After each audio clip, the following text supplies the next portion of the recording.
Hello, everyone. Thank you for letting me spend some time with you today. I do appreciate it. And I appreciate it when you hit those like, share, subscribe button things, all the good things you do when you want to let people know you've been listening. And don't be afraid to comment. I don't mind.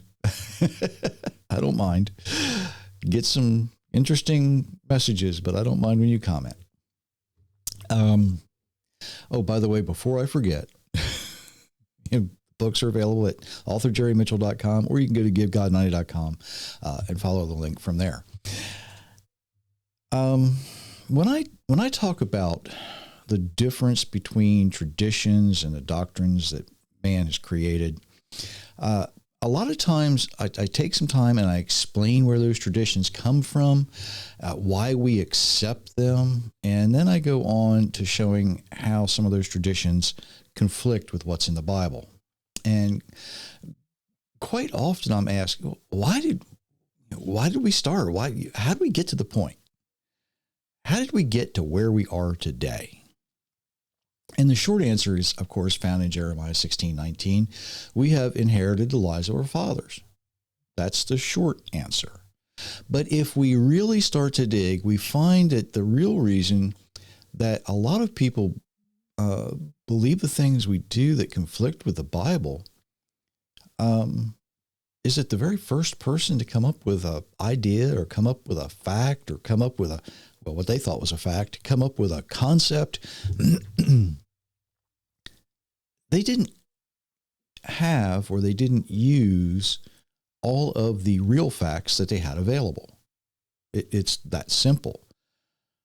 Let me use this example. For a very long time after the flood of Moses, just about every culture, every civilization all over the world, they believed that some god or some gods, plural, created everything that's around. They controlled the weather, they controlled the sun, the moon, the stars, all of that.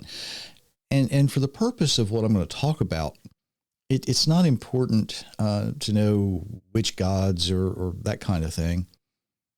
It's just that people all over the world accepted and understood the notion that something created the earth we live on. It just didn't happen because it did, right? Most of those people that migrated out of the land of Shinar after the fall of the tower, they had understood, they had heard, and through several generations, it was confused. The language was confused, so they didn't really quite know how to express that belief as one anymore, right? So they just kind of took that with them, that knowledge with them that, God created the earth, God flooded the earth, God started over with, just a few people aboard an ark. And from that, just about every invention, every improvement to that ancient technology, if you want to call it that, all of that through history was based on an understanding that worked with creation, not against it. Think about this. And when Isaac Newton wrote down what we think of as the laws of gravity, what he was actually writing is what he observed. He was watching creation at work, so he writes down what he observes in a mathematical formula. Newton was first a theologian, but he was a gifted and brilliant mathematician. He was a physicist. He was an astronomer. He was also an alchemist. But he observed creation at work, and that is what his work was based in. That's what his work founded in, how creation works. He didn't write anything that worked against creation whatsoever. That came later, around the same time, kinda. It was in the late 16th, early 17th centuries that the scientists began to consider what, you know, what if it wasn't God or gods that created the earth? What if it wasn't, some supernatural thing that did this? What if it just happened? They call this the age of enlightenment or the age of reason. Um, I don't know how enlightened they were if they started thinking, well, it couldn't have been God. That's just a fairy tale, right? They no longer considered the Bible as a historical account. They reduced it to nothing more than some poetic literature. It's a book of fairy tales, right? Well, no, I won't agree with it's a book of fairy tales. I'll agree it's a book of history, but fairy tales, no. And about the same time that all of this was happening, man was traveling more. They were going places. Um, they were writing letters of correspondence back and forth. These scientists were talking to each other. They would pass on their ideas and share their ideas with anybody who would listen, kind of like people do today, right? There's not a lot of difference. But about this same time, sorta, and I'm giving it a couple of hundred years here, right? So about the same time, when I'm talking about this, it takes time for these things to develop. But about this same time, the British Empire, it was expanding. They heard about, scientists heard about the pyramids. Let's go see them. How'd they build them? How'd they do this? How'd they do that? And and they go down and they're talking to the people and they're looking, but their early methods of archaeology wasn't real perfect. It just wasn't real perfect. Like a lot of things, right? Certainly a hammer made out of iron is better than a hammer made out of rock for most things. Now, there are some things that certain rocks and minerals outperform depending on what you're doing. But that's a different story. They found things and they looked at it and they wondered what it was, how it would have been used, that kind of thing. They heard the legends and the traditions of the people that were living in Egypt at the time. And then they added their own influences, right? We're from a civilized culture. This must have been a really backwards way of doing things. You know how it is, right? We do the same thing today when we're talking about people 100 years ago. It's just human nature, I guess. But they were lacking real history. They were lacking real history. They looked at the hieroglyphs and they came up with a way to decipher these hieroglyphs, and they kind of changed some of the things they were thinking. Well, maybe it's this way and not that way, that kind of thing. But they never included or considered the Bible as a historical account of Egypt, even though Egypt is mentioned often in the Bible. After all, it's nothing but a book of fairy tales and poetry. That's all it is to them. Well, they took their ideas, they shared their ideas, they began to teach their ideas in the universities and colleges and to anybody that would listen to them. And before long, their ideas and their concepts, no matter if they were right or wrong, they became fact because some scientists said so, not because the historical documents verified it, simply because somebody came up with an idea and said, this must be what it means. And, even today, and I've talked to people about this, even today, if you have an opinion that is different from what these, and I'll say Egyptologists, if you have an opinion that's different, you're considered a heretic among that secular group. And then, of course, later, we had Darwin, his theory of evolution, in his famous book, The Origin of Species by Means of Natural Selection, or the Preservation of Favored Races in the Struggle for Life. Most people don't realize that it was the removing of our creator and replacing him with evolution that actually helped introduce racism, because it drove a wedge between people based on the color of their skin. That's what evolution did to humanity.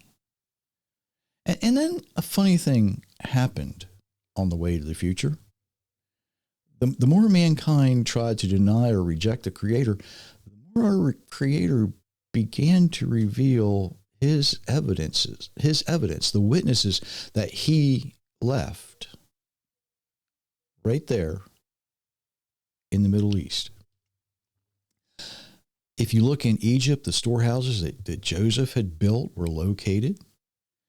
And then, the reason behind the names of certain places and things in Egypt were found. The canals, the waterways that Joseph had constructed. If you look in Saudi Arabia, the evidence, the witnesses there that the mixed multitude were actually in the land of Midian, not on the Sinai Peninsula. All these things are there. And throughout the Middle East, clay tablets, small metal scrolls, they're witnesses of biblical history. They're telling us the history in the Bible is the history of mankind. Secular scientific facts, and I use that term very loosely, they're being overturned almost every month. And not always by scientists, right? And that's the big reason they are fighting so hard against these discoveries. Oh, it can't be that way because our books, our textbooks tell us this. You see, our Creator is doing exactly what he's always done. He is revealing himself to the average person.